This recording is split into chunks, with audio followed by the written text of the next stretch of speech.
Okay, here's the stuff you need. Got my pump sprayer. This is the business end of the whole process, the Dominion 2L. Here's my foam to spray in the holes.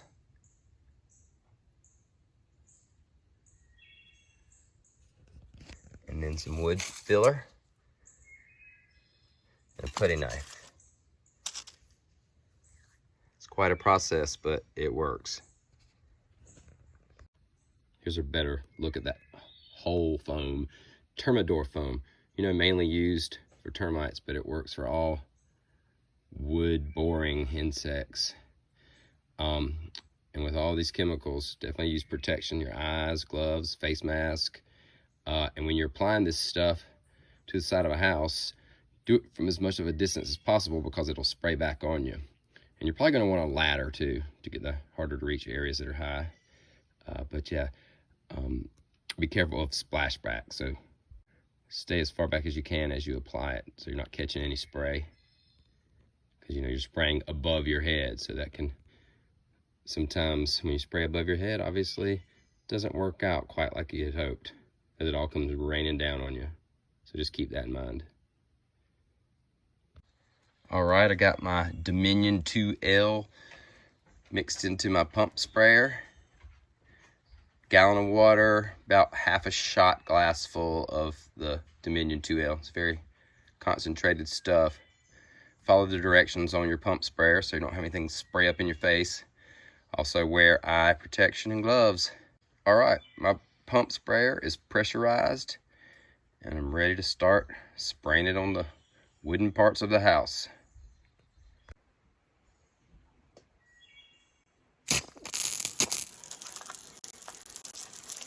Back and forth motion seems to work. Here I am with my foam, ready to spray it into a hole made by Carpenter Bees. Here goes.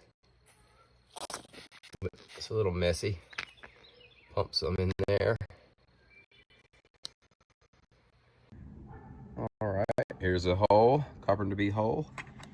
It's already had the foam sprayed in it. Now I'm gonna add some wood filler.